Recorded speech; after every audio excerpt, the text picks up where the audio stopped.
एउटै सोच र सङ्कल्पका साथ काम गर्ने हाम्रो आफ्नो विगत रहँदै आएको छ, परम्परा रहँदै आएको छ र यही परम्परालाई कायम राख्दै आज राष्ट्रिय स्वतन्त्र पार्टीले संसदमा रहेको र संसदभन्दा बाहिर रहेका पनि मुख्य दलहरूको सर्वदलीय बैठक बोलाउनु भयो र हामीहरूले अहिले बैठकमा बसेर केही छलफल पनि गरेका छौँ र केही विषयहरूमा निर्णय पनि गरेका छौँ। सरकारको तर्फबाट अहिले भइरहेको खोज उद्धारका बारेमा केही प्रारम्भिक जानकारीहरू हामीलाई गराउनु भएको छ। त्यसमा हाम्रा आफ्ना केही बुझाइहरू, हामीले पाएका केही सूचनाहरू हामीले थप मद्दत सरकारलाई होस् भनेर त्यही बैठकमा सरकारलाई दिएका छौँ। र यो बेलामा पहिलो चरण त अहिले पनि खोज नै गर्नुपर्ने छ, थुप्रैको उद्धारै गर्नुपर्ने छ। अहिले त हामी त्यही चरणमा छौँ, तत्काल राहत पुर्याउनु पर्नेछ र राज्यको तर्फबाट सबै संयन्त्रहरू, सुरक्षाका संयन्त्र, प्रशासनिक संयन्त्र, अरू सबै संयन्त्रहरूलाई सरकारको प्रमुखले परिचालित गरि नै राख्नु भएको छ। तर हामीले हाम्रो तर्फबाट आज भनेका छौँ, यस्तो बेलामा राज्यले सबै संयन्त्रहरू परिचालित गरिरहेको छु भनिरहँदै गर्दा सँगसँगै के पनि ख्याल गर्नुपर्छ भने राज्यसँग भइरहेका नियमित अवस्थामा राज्यसँग भइरहेका साधनहरूभन्दा बाहेकका सबै पनि राज्यकै हो, हामी सबै पनि राज्यकै हो। त्यसैले यो बेलामा हामीहरू सबैलाई जसरी राज्यले परिचालित गर्न चाहन्छ त्यसरी उसले परिचालित गर्न पाउँछ र हामी तयार छौँ।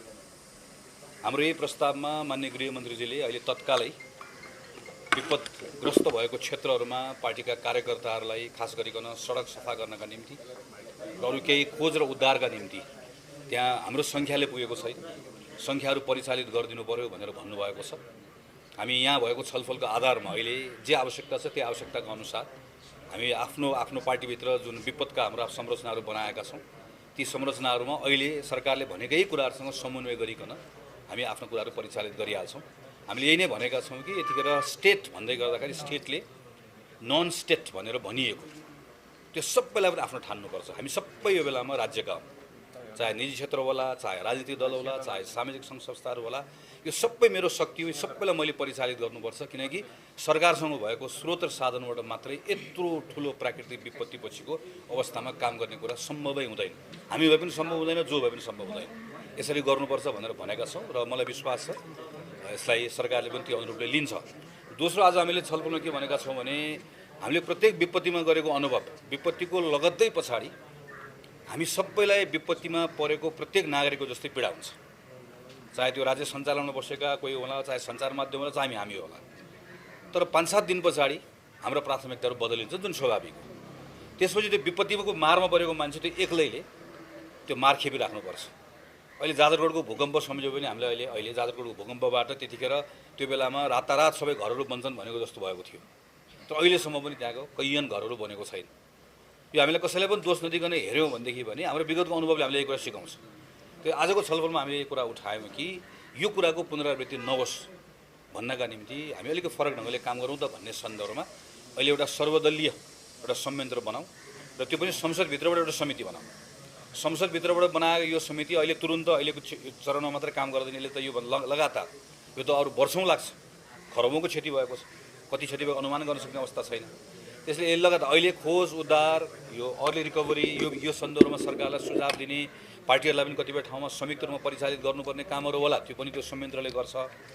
र त्योभन्दा बाहेक पनि अलि पछाडि जब हामी अलिकति सामान्य भएको अवस्थामा पुग्छौँ, तर त्यो बेलामा झन् बढी आवश्यकता हुन्छ। त्यो बेलामा विपदको मारमा परेका नागरिकहरूको पक्षमा झन् बोलिदिनु पर्ने हुन्छ। त्यो बेलामा चाहिँ यो संयन्त्रले लगातार सरकारमाथि चाहिँ अनुगमन पनि गरोस्, सरकारलाई कतिपय ठाउँमा सुझाव पनि दियोस्, ग्यापहरू पनि बताओस् र यसमा पनि कुनै प्रतिस्पर्धा नगरिकन एकै ठाउँमा आएर गरौँ भनेर हामीले आजको एउटा छलफल गरेर पनि निर्णय गरेका छौँ। र हामीले सबै पार्टीका साथीहरूलाई, सबै राजनीतिक दलका आफ्ना कार्यकर्ताहरूलाई, सदस्यहरूलाई परिचालित हुन आह्वान गरेका छौँ। तर परिचालित हुँदै गर्दा यो पार्टी त्यो पार्टी नभनिकन सबैजना हामी स्वयंसेवी हौँ, पार्टीका साथीहरू परिचालित हुनुहोस् तर स्वयंसेवीका रूपमा परिचालित हुनुहोस् भनेर हामीले त्यसलाई पनि सामूहिक रूपमा आह्वान गरेका छौँ। र अहिले सरकारले जुन राहतको एउटा कोष बनाएको छ, हामी सबैले आफूले सङ्कलन गरेका कुराहरू पनि त्यही कोषमा ल्याएर एकै द्वारबाट यी सबै कुराहरूमा हामीले काम गरौँ भन्ने पनि यो पनि सँगसँगै हामीले आजको बैठकबाट हामी यो निष्कर्षमा पुगेका छौँ।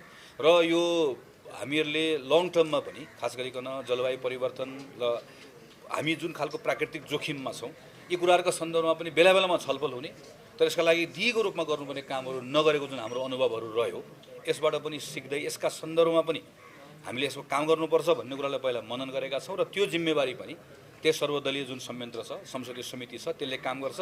संसदमा नभएका दलहरूलाई पनि त्यसमा आमन्त्रण गर्ने र सबैले मिलेर जोइन्टली काम गर्ने। अहिलेको लागि खालि यति नै कुरा हो। हामीले यो बेलामा चाहिँ आजको छलफल सर्वदलीय यो छलफलबाट सबै राजनीतिक दलले सरकारलाई हाम्रो एउटै सन्देश पनि दियौँ, एउटा सोलिडारिटी, हामी सबै एक ठाउँमा छौँ र नागरिकहरूलाई पनि यो बेलामा यो त्यो नभनेको नेपालका सबै राजनीतिक दलहरू दुःखको बेलामा, पीडाको बेलामा हामी एकसाथमा छौँ। हाम्रा जति ताकत, सामर्थ्य, हाम्रो अनुभव त्यो सबै लगाएर हामी यो बेलामा चाहिँ हामी एकअर्कालाई मद्दत पनि गर्दै र एकबद्ध भएर अहिले यतिखेर महाविपत्तिमा परेका नागरिकहरूलाई जोगाउनका निम्ति हामी यसमा खर्चिन्छौँ, हामी समर्पित भएर लाग्छौँ भन्ने कुराको एउटा सङ्कल्प गर्न पनि भेला भएका। यो सङ्कल्प गरेर आजको बैठक हामीले त्यो हिजोबाटै हामीले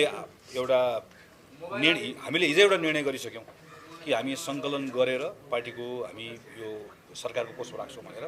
योभन्दा पहिला कोभिडको बेलामा हामीले 50 लाख रुपियाँ सहयोग गऱ्यौँ, त्योभन्दा पहिला 50 लाख सहयोग गऱ्यौँ।